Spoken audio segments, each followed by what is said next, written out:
You're watching KFDM Sports Extra with Andrew Chernoff.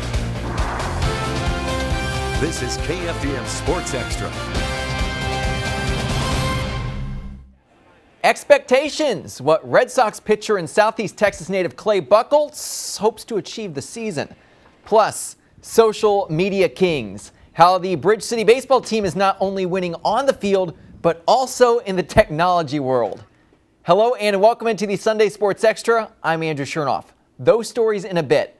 First today, essentially a must-win for the Houston Rockets, trailing the Golden State Warriors 2-1 in their best-of-7 series. H-Town cannot afford to be down 3-1. Game 4 in Houston, Steph Curry back in the lineup for the defending champs, at least until the second quarter. Slips, falls, and grabs his right knee.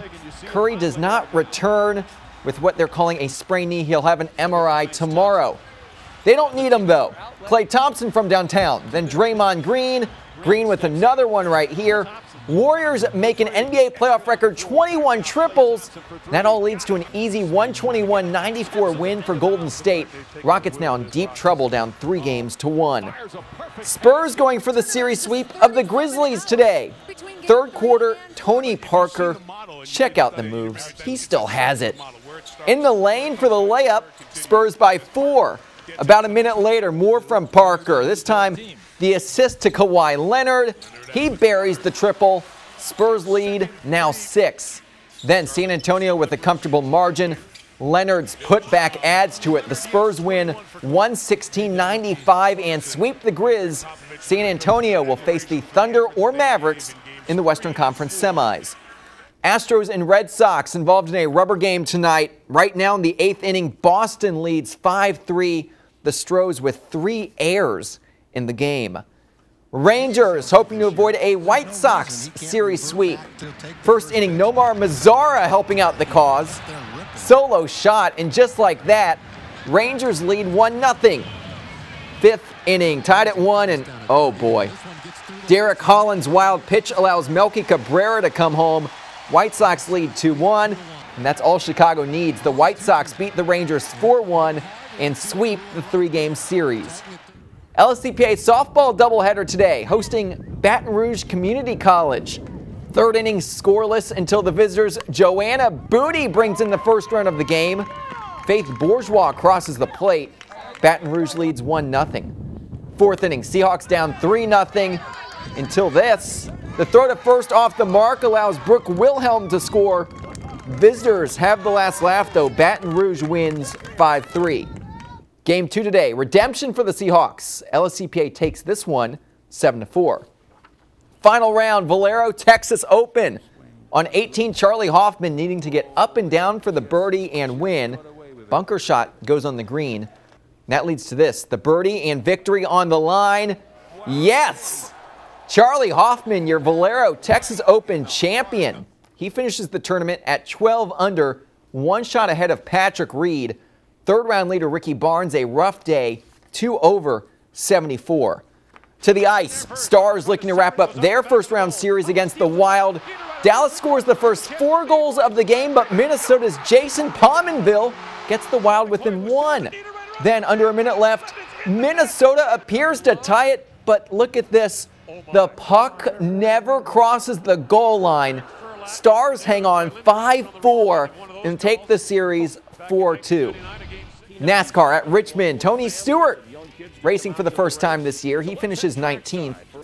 Jump ahead, final lap. Kyle Busch in the lead. Carl Edwards, the bump and run. Edwards goes around Busch, and Carl Edwards wins the Toyota Owners 400. 2 Sprint Cup Series wins in a row for Edwards. And how about this? History for the Lamar men's tennis team today. The Cards winning the Southland Conference Tournament Championship by beating Texas A&M Corpus Christi 4-1. The first time LU has won the tournament title. As a result, Lamar going to the NCAA tournament. Time to go back out to the diamond. Clay Buchholz back in Southeast Texas this weekend. What the Red Sox pitcher has to do every time he comes back to the Lone Star State.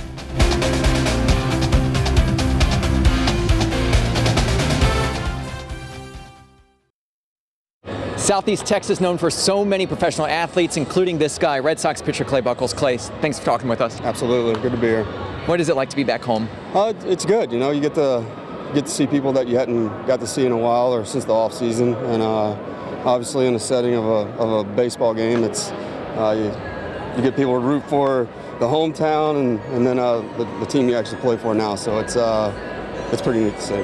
When you come back to Southeast Texas, is there any place that you have to go every time you come back down here? I love Tex-Mex, so whether it be Cassoulet, Crazy Jose's or something, that's what I grew up with. So got a buddy bringing a huge portion of Cassoulet hot sauce, so I'll get to savor that for a little bit, or at least while we're here, and then we're going a little drought without it for a while. So can I give you some advice? Do not eat that before a game. Right? Yeah. Well, I mean, as far as that goes, I have a cast iron stomach to that food, so I eat that usually, I don't know, 4 times a week in the off season. So, but yeah, you don't get a whole lot of it in the Northeast, so you gotta try to savor it while you're here. Another off season in the books for you. What did you learn from your performance last year that you're using to help yourself this time?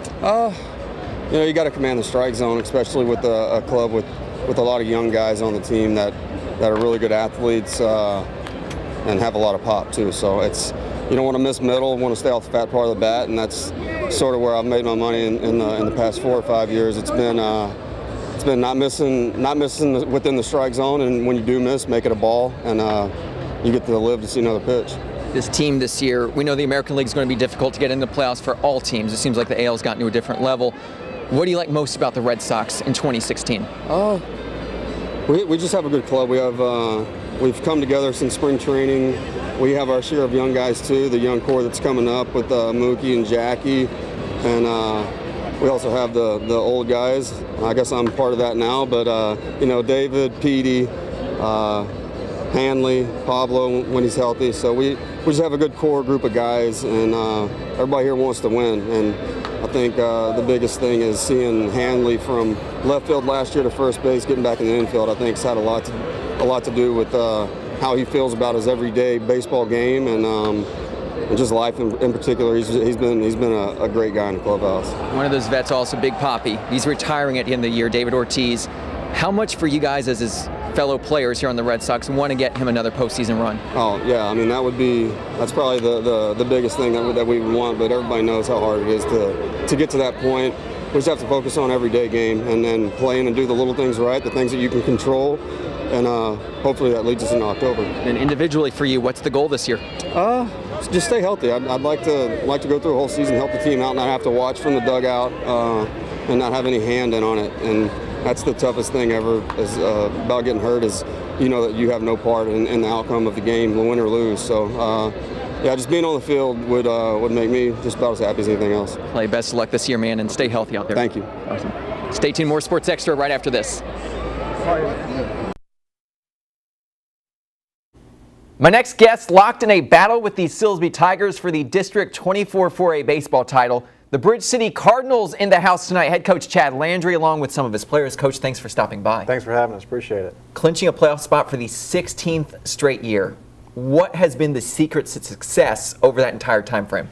Well, you know, a mixture of things. I think we've had great players over the last 16 years come through, and you know, the pieces have always been there. There were great coaches before me, obviously, and I'm just fortunate to be a part of this success and to keep it rolling.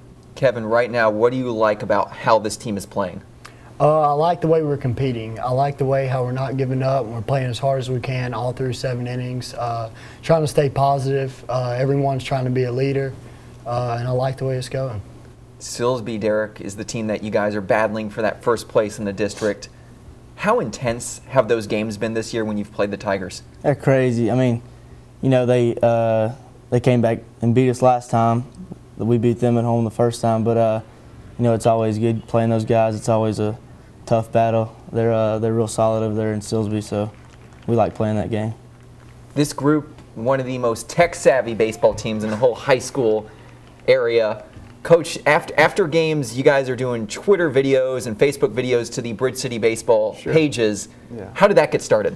Well, it's just another way that we can, you know, spread the word of our program and our players. We like to promote our players as much as we can, And it's just a way that each individual can get a little bit of time in the media, get their face out there so everybody can get to see those guys on another level. We have a pretty good following on social media, and so we want to give those people a more insight to our program. Kevin, for you guys, when you're recording those little videos, how much fun is it to be in front of the iPhone? Oh, it's fun. It's pretty intense. I've seen some with the players right around you also when you're doing it. It's kind of hard not to laugh. People screaming, hollering everywhere, yelling. But, is it just sort of a recap of the game? Just tell what happened, what's going to happen next game, how we're going to work, things like that. Now, Derek is in the BCTV class at Bridge City High School. And Coach was telling me before we came on set that he could be the next sportscaster out of this group. Absolutely. So, Derek, we're going to put you on the spot. What will be your catchphrase when you become a sportscaster? That's not a good way to start, man. I don't even know what that means.